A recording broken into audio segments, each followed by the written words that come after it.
Shri Venkateswara gold తాకట్టులో ఉన్న మీ బంగారాన్ని విడిపించి కొనబడును.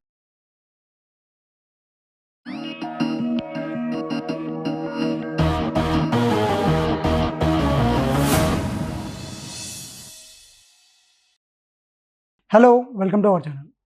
ఈరోజు వచ్చేసి మనతోని ప్రొడ్యూసర్ నట్టికుమార్ గారు ఉన్నారు. ఆయనతో మనం మాట్లాడు. సార్ నమస్తే సార్. సార్ ఇది ప్రొడ్యూసర్ విశ్వప్రసాద్ గారు వచ్చేసి చాలా వివాదాల్లో ఇరుక్కుంటారు. సో రీసెంట్గా వచ్చేసి టెక్నీషియన్స్ ఏమన్నారంటే వీళ్ళకి వర్క్ రాదు, సో కాబట్టి మూవీ కొంచెం డీలే అయిపోతుంది, అందుకే పెంచలేమని చెప్పేస్తున్నారు. సో ఇప్పుడు రీసెంట్గా చూసుకుంటే ఏమన్నా అంటే ఆర్ట్ డిపార్ట్మెంట్ని ఇది ఆర్ట్ డిపార్ట్మెంట్ కాదు, ఆర్ట్ మాఫియా డిపార్ట్మెంట్ అని చెప్పేసి అన్నారు. సో ఇప్పుడు చూసుకుంటే ఈ రాజా సాబ్ వచ్చేసి కొంచెం కోర్టుకి వెళ్ళింది. అసలు ఏం జరుగుతుంది, ఏంటి అసలు?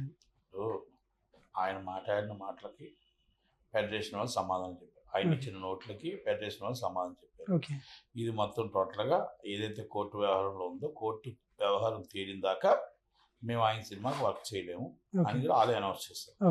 అది ఆయనకి వ్యక్తిగత వ్యవహారం. ఓకే, రాజాసాబ్ కోర్టుకి వెళ్ళింది అంటున్నారు, అంటే మనకు అంత అవగాహన అయితే లేదు. ఆయనే 1000 కోట్లకి అధిపతి, ఓకే, వేలాది కోట్లకి అధిపతి. కానీ మరి ఆయన ఇంకొకరి దగ్గర అప్పేం తీసుకుంటాడు? మొత్తం కర్నూలు అవ్వచ్చు, అమెరికా అవ్వచ్చు, ఇక్కడే 1,00,000 కోట్లు ఆయనకు ఉన్నాయి అన్నట్టు అంటారు. నాకు తెలియదు టోటల్గా మొన్న అధికార వేరే వాళ్ళు కూడా ఆయనే మొత్తం ఏదో ఫండింగ్ చేసి రిలీజ్ చేశారు, ఏదో బయట అంటూ ఉంటారు. అది అంత నిజాలు ఎంత అవుతుందో తెలియదు. మరి ఆయన మీద ఎవరు వెళ్తారు కోర్టుకి?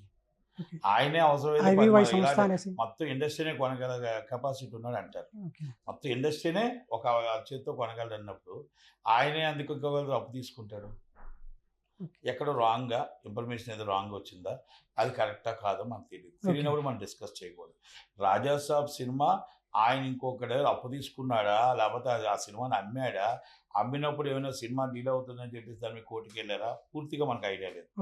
ఐడియా లేనప్పుడు నాకు తెలిసిన సమాచారం బయట అనుకుంటున్నాం, మీలాటర్ చెప్పిన సమాచారం ప్రకారం ఇండస్ట్రీనే ఒక అరచేత్తో ఇలాగ అరచేత్తో కొనగలడు.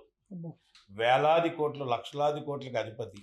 టీజీ వెంకటేష్ గారు, టీజీ విశ్వప్రసాద్ గారు వీళ్ళంతా అన్నదమ్ములు పిల్లలు కనుక చాలా గొప్పోడు కనుక అసలు మన చంద్రబాబు నాయుడు గారికి కూడా అతి ఆప్తుడు, మంచి ఇంప్రెషన్. ల్యాండ్లో కూడా లాస్ట్ టైం ఏదో ల్యాండ్లో కూడా గొడవ అయింది. డైరెక్ట్ బౌన్సర్లు అందరినీ తీసుకొచ్చి కొంతమంది నుంచి దిగిపోయి ఆ తర్వాత పాపం టీజీ వెంకటేష్ గారి మీద బంజారాస్ పిఎస్ అది కేసు పెట్టి అది కూడా దాంట్లో ఈయనే, అంటే ఆయన సంబంధం లేదు. అంటే ఇలాంటి వివాదాల్లో ఆయన ఉంటూనే ఉంటాడనేది మనకు అర్థమవుతుంది. కానీ ఇవి రాజా షాపుకి ఎస్కేఎన్ గారు ఉన్నారు, ఆయన అపర కోటీశ్వరుడు. ఎస్కేఎన్ గారు ఎగ్జిక్యూటివ్ ప్రొడ్యూసర్ ఉంటుండగా మన విశ్వప్రసాద్ గారు ఉంటుండగా బిగ్గెస్ట్ రాజుగారు ప్రభాస్ గారు ఉంటుండగా సినిమా ఎందుకు అవుతుందండి? కోర్టుకి వెళ్ళి ఏం అప్డేట్ రావట్లేకపోయేసరికి 5 నిమిషాలు ఒక చెక్ రాసి పడేస్తారు అవతల. డబ్బులు ఏముంది, 18% మీరు ఇందాక 18% అంటున్నారు కదా, ఒక చెక్ రాసి ఇచ్చేస్తారు. అదేం పెద్ద ఇష్యూ ఉంది దానికి? అంటే అపర కోటీశ్వరుల సినిమా అది. మరి అపర కోటీశ్వరులు అందరూ చిన్నోళ్ళు కాదు, ఇక్కడ చిన్నవాళ్ళు ఉన్నారు ఎవరన్నా లేరు. బేబీ సినిమాలో 100 కోట్లు సంపాదించిన ఎస్కేఎన్ గారు ఉన్నారు, అలాగే ఆయన విశ్వప్రసాద్ గారు 1,00,000 కోట్లు ఆయన ఉన్నారు అధిపతి, అలాగే అంత అవసరం ప్రభాస్ గారు ఉన్నారు. కనుక అది ఎవరో ఏదో మనకు తెలియదు, ఏదో కొన్నారా లేకపోతే ఏనా అంటే మనీ ఇష్యూ అయితే 5 నిమిషాల్లో ఒక చెక్కుతో అలాగే ఇసిరేస్తారు. అది పెద్ద ప్రాబ్లం కాదు.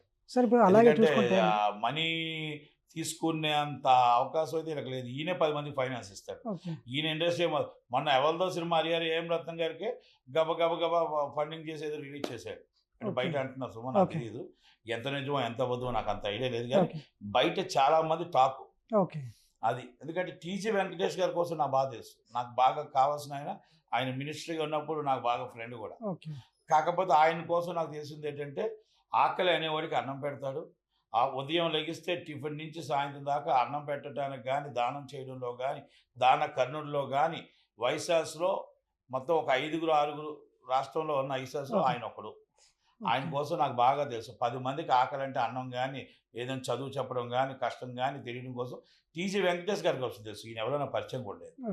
కనుక ఆర్ట్ డిపార్ట్మెంట్ కూడా ఇది మాఫియా డిపార్ట్మెంట్ కూడా నో అది నేను మళ్ళీ అంటున్నాను కదా, అది వాళ్ళు ఫెడరేషనల్ కోర్టుకి వెళ్ళి వీళ్ళు కోర్టుకి వెళ్ళారు. వాళ్ళ కోర్టులో తేలిన దాకా మేము పని చేయమని అది ఆల్రెడీ టీవీలో కూడా ఇచ్చారు కదా, వాళ్ళు చూసుకుంటుంది. అంటే నా కోర్టు వ్యవహారాలు మనకు అవసరం లేదు. ఇప్పుడు ఇందాక కూడా మీరు అనేది ఏంటంటే 18%తో డబ్బు కట్టమని అడిగారు.